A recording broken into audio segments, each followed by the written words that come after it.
Okey. Yang pertama, kita telah lihat satu pertubuhan sulit, Risorgimento, betul? Apa maksud dia? Maksudnya ialah reawakening ataupun kebangkitan semula. Okey. Apa yang mereka nak bangkitkan? Mereka nak bangkitkan identiti kebangsaan, sentimen kebangsaan iaitu nasionalisme, dan kesedaran di kalangan masyarakat Itali yang berkongsi satu kebudayaan yang sama. Okey. Sekarang kita lihat Itali in early 19th century. Okey.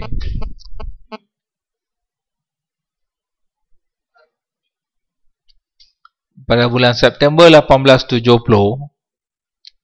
angkatan tentera daripada King Victor Emmanuel II telah memasuki Rom. Okey. Peristiwa tersebut telah menyebabkan penyatuan Itali yang terdiri daripada beberapa wilayah atau negeri yang berasingan. Okey. Yang ini juga merupakan acara kemuncak bagi Risorgimento. Okey. Lebih kurang apa yang mereka perjuangkan telah tercapai. Walau bagaimanapun, however, the creation of the new Italian state was neither inevitable nor had it been planned. Apa maksud dia?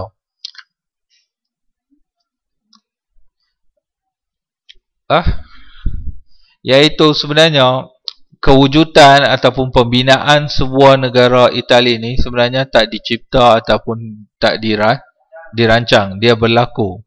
Okey? Dia berlaku secara kebetulan. Walaupun penyatuan Itali telah mengambil tempat, okey,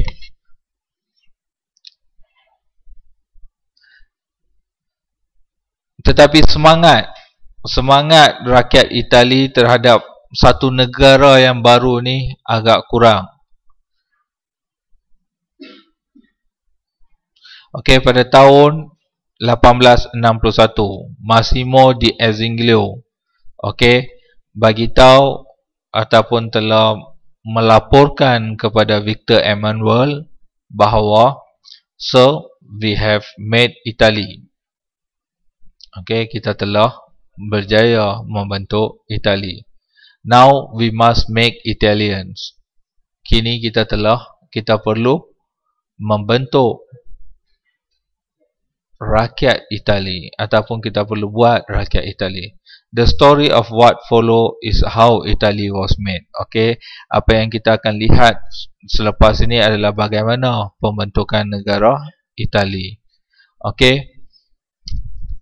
Dan juga story yang menggambarkan kegagalan dalam pembentukan satu rakyat Itali yang bersatu padu. Okey, kita pergi. Untuk memahami pembentukan Itali, kamu perlu tahu yang pertama Risorgimento. Okey. Yang kedua, beberapa tokoh penting iaitu Victor Emmanuel II. Okey. Dia merupakan King of Piedmont. Okey, Raja Piedmont dan juga Raja Itali yang pertama. Okey. Betul? Pusat pentadbirannya yang pertama terletak di mana? Florence, kemudiannya akan berpindah ke Rome. Okey. Dia telah menjadi raja berperlembagaan. Okey. Dia telah membuat beberapa keputusan penting ketika dalam pemerintahannya, iaitu seperti pelantikan Count Camillo Cavo sebagai Perdana Menteri, dan juga telah mengambil keputusan untuk memberi sokongan kepada Garibaldi. Okey, ini adalah dua keputusan penting yang diambil oleh Victor Emmanuel yang turut menyumbang kepada pembentukan sebuah negara Itali. Okey, jadi kita lihat pula satu demi satu wilayah yang wujud ataupun yang terlibat dalam pembentukan sebuah negara bernama Itali. Semalam cikgu dah bagi tahu Itali berpisah kepada berapa negeri? 9. Okey, hari ini kita lihat Sardinia sekali lagi, the Kingdom of Sardinia. Sardinia juga ialah dikenali sebagai Piedmont. Boleh faham? Okey. Jadi raja ni Victor Emmanuel, the King of Piedmont. Okey. Dan mempunyai ibu negerinya bernama Turin. House of Savoy. Okey, House of Savoy ni maksudnya the ruling house of Italy ataupun keluarga diraja Itali kita kenali sebagai House of Savoy. Bagi negara Itali lah. Ini tak penting lah. Okey. This, okay, from the capital of Turin, okay, mereka memerintah ataupun keluarga diraja ini memerintah sebuah negeri yang kebanyakan bahagiannya adalah miskin dalam negara ataupun wilayah Itali. Selain daripada kemiskinan, walaupun dalam kemiskinan, mereka telah berjaya membina satu angkatan tentera yang kuat dan juga mempunyai perkhidmatan awam yang efektif. Okey, perkhidmatan awam maksudnya agensi-agensi kerajaan dan kaki tangan ke kerajaan. Okey. Pulau Sardinia ketinggalan dan populasinya jarang ataupun penduduknya tak padat. Okey, sehinggalah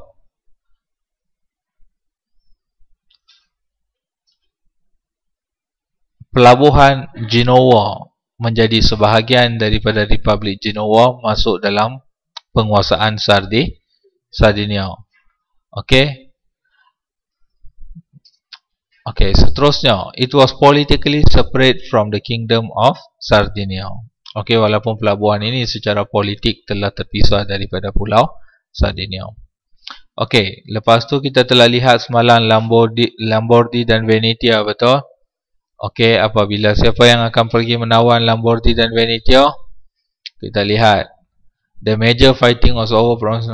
Okey, dua ni berperang untuk Lombardy dan Venetia, di mana Pope di saat terakhir akan menarik diri, menyebabkan apa? Rakyat marah, gempur Pope. Kemudian tentera France akan masuk menempatkan semula Pope. Betul? Jadi kita lihat sedikit tentang Lombardy dan Venetia. Okey. Ini Lombardy, ini Piedmont. Okey, ini Venetia. Okey, ini Sardinia di bawah Piedmont. Okey, di bawah penguasaan Piedmont. Okey. Ini negara France. Okey, Venice dan sebagainya kat sini. Okey. Pada tahun 1790-an, Lombardy was part of Austrian Empire. Lombardy merupakan sebahagian daripada Empire Kerajaan Austria dengan ibu negerinya Milan. Okey, merupakan bandar kedua terbesar dalam Empire Austria. Okey, Lombardy pula okey, diperintah oleh pegawai-pegawai Austria yang bertindak atau bagi pihak atau memerintah bagi pihak Maharaja Austria. Okey, walaupun di bawah Austria, tetapi mereka ni telah diberi satu tahap kebebasan. Okey, satu tahap kebebasan yang sewajarnya kepada penduduk Laborde. Okey, boleh ikut.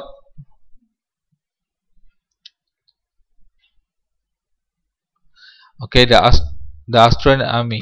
Okey, tentera Austria ni okey, disokong atau menyokong pemerintahan beraja. Okey, mereka juga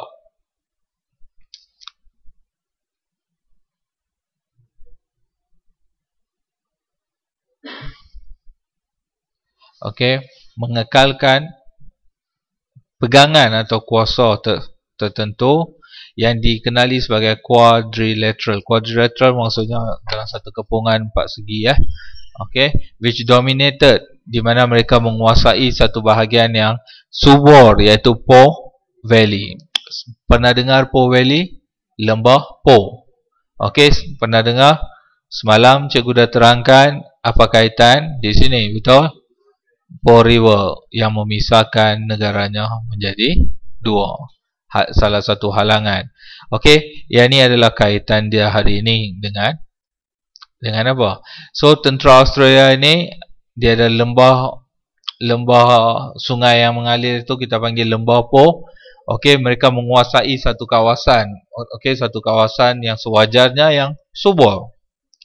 Okey. Kira kalau kawasan yang subur mesti ada nilainya tinggi, betul? Okey. Sekarang kita lihat Republic of Venice. Okey, sekarang kita lihat Republic of Venice.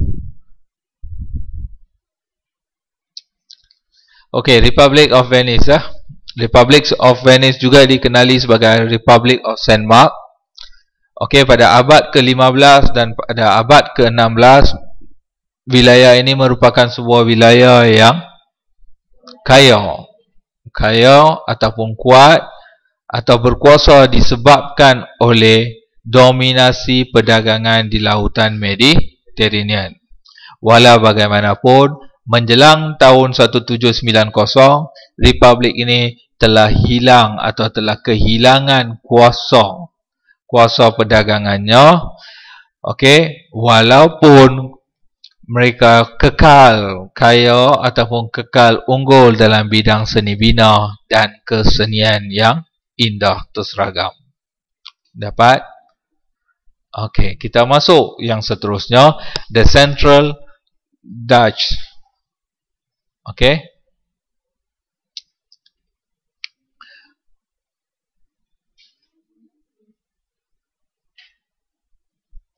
Okey, kita masuk the Central of Dutch. Okey, Central of Dutch ni merujuk kepada tiga wilayah lagi, iaitu Tuscany, Modena dan Parma. Okey, Tuscany ini diperintah oleh keluarga Habsburg, Habsburg ataupun keluarga Habsburg. Okey, sejak tahun 1730. Okey, secara perbandingan, Tuscany juga merupakan sebuah wilayah atau negeri yang kaya. Okey, merupakan jantung kepada Renaissance yang berlaku dari abad ke-14 hinggalah abad ke-16. Okey, ibu atau negeri Tuscany ialah Florence. Okey, Florence, untuk pengetahuan kamu, sebelum Rome, Florence yang akan menjadi ibu negara Itali. Okey. Okey, Tuscany juga merupakan rumah ataupun tempat lahirnya artis-artis yang terkemuka pada zaman Renaissance, iaitu Leonardo da Vinci. Apa karya dia yang paling ataupun hasilnya? Mona Lisa dan Michelangelo. Okey, yang tu untuk Tuscany. Okey, yang dipanggil Central of Dutch. Yang ada dua lagi, iaitu Modena dan Parma. Modena dan Parma ni merupakan dua lagi negeri yang telah terpisah daripada Tuscany disebabkan oleh banjaran Apennine. Okey. Okey. Kedua-dua negeri ini menikmati satu tahap kebebasan politik, okey, atau pada satu tahap mereka memiliki kebebasan politik walaupun masih berada di bawah pengaruh Austria ataupun Empire Austria. Okey, dapat? Dapat. Okey. Sekarang kita lihat the Kingdom of Naples.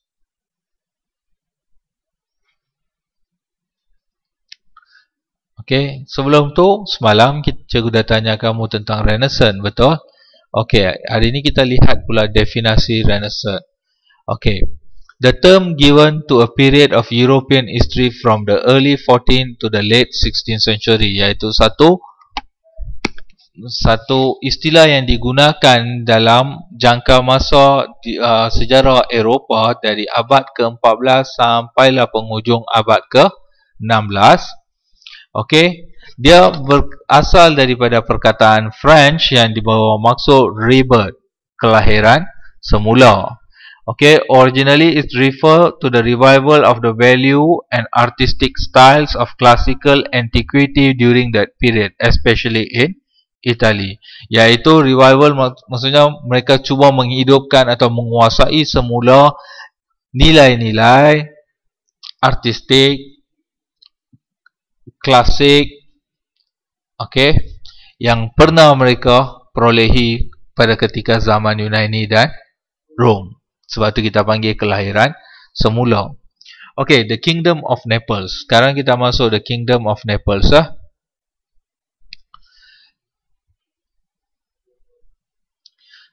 Ruled by Bourbon family.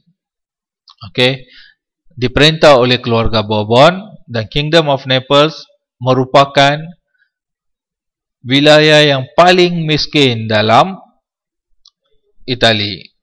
Okay, dominated by Naples, the largest city in Italy at the end of 18th century with population 400,000 dengan jumlah penduduk sejumlah 400,000. Okey, dan walaupun 400,000, kebanyakan the whole of kingdom, hampir kesemua yang penghuni dalam wilayah ini hidup dalam kemiskinan tegar, desperate poverty. Okey, di luar bandar, struktur sosial, struktur ekonomi tak berubah sejak zaman pertengahan, medieval times. Okey, tanah-tanah dimiliki oleh tuan tanah atau bangsawan yang kaya dan juga gereja.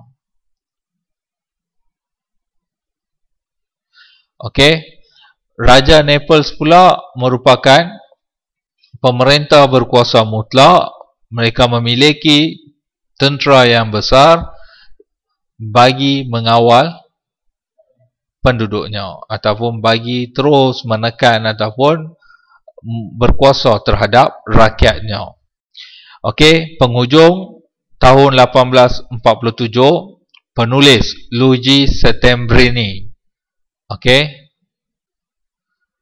telah menggambarkan Naples. Kita panggil negeri Naples kingdom, maksudnya bila sebut saja dalam bahasa Inggeris kingdom, maksudnya wilayah itu berada di bawah pemerintahan beraja. Boleh faham? Sebab tu kita panggil kingdom. Okey, negeri Naples atau wilayah Naples ni dia gambarkan, siapa yang gambarkan? Luigi Settembrini ni menggambarkan no state in Europe is in worse condition than ours. Apa maksudnya?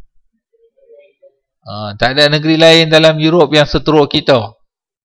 Dia tulis, in the country that is to be the garden of Europe. Okey, dalam sebuah negara yang boleh dikatakan sebagai taman. Taman maksudnya mesti sebuah cantik, betul? Dalam Europe ni, dalam taman itu ada satu tempat yang paling worst. The people die of hunger. Rakyatnya mati akibat kebuluran, kelaparan pula. And are instead worse than beasts. Okey, worse than beasts, beast ialah apa? Nak kata raksasa tak dia macam dulu ada cerita Beauty and the Beast, betul? Macam gergasi ke apa benda tu. Okey, pernah baca ke Beauty and the Beast? Okey. Sekarang kita dah habis. Okey, kita masuk.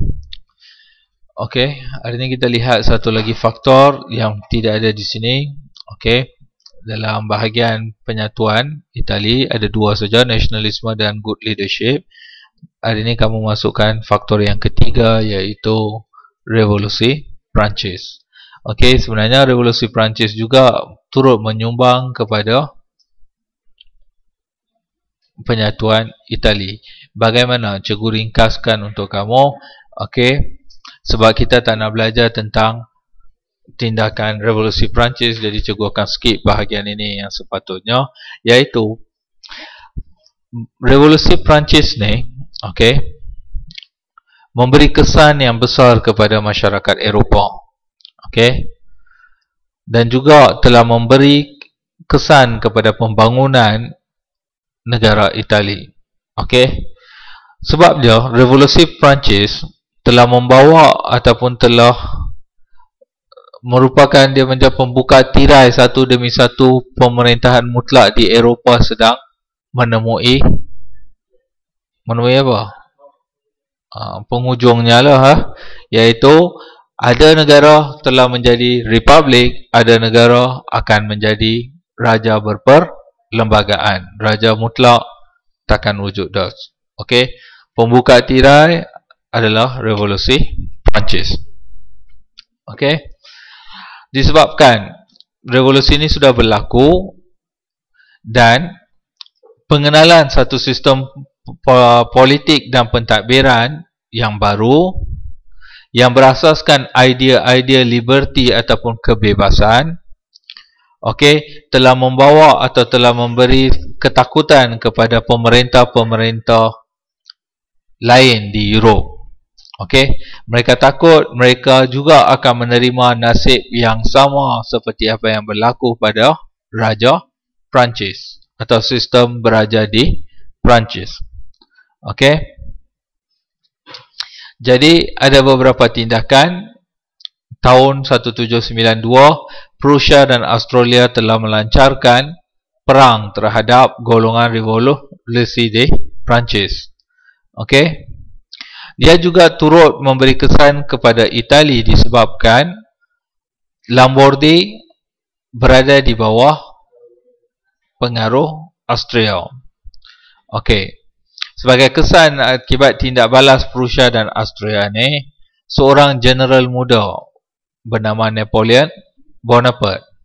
Okey, Napoleon Bonaparte, dia akan, walaupun revolusi ini dah habis, okey, bila dah habis, raja digulingkan, bila dia naik pangkat, dia sebenarnya general.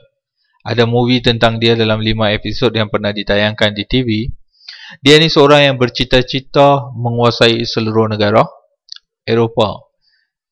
Ada seorang yang bercita-cita nak menguasai seluruh dunia. Siapa dia?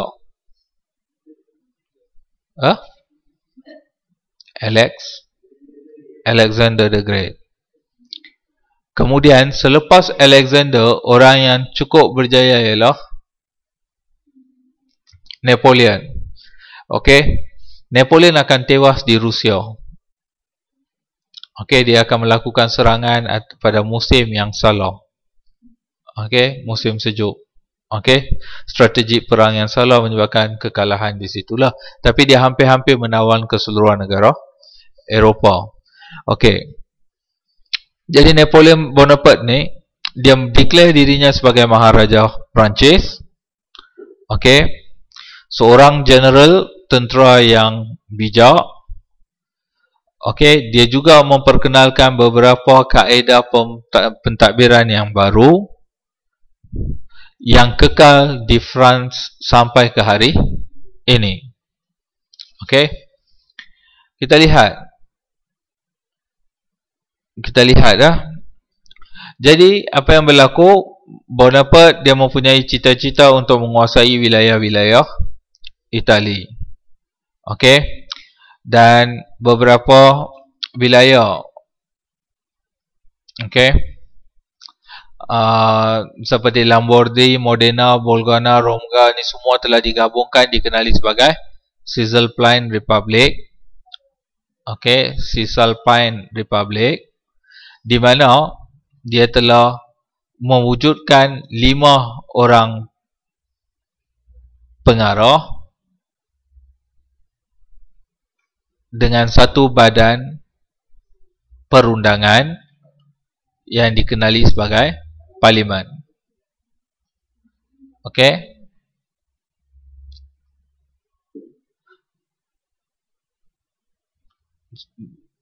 Dan anggota badan ini ataupun ahli-ahlinya dilantik terus oleh Napoleon.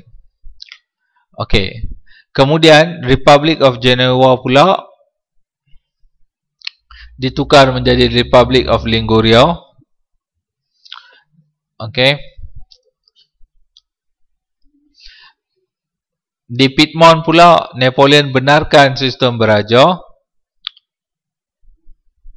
tetapi wilayah Savoy dan Nice kehilangan atau diserahkan kepada Perancis.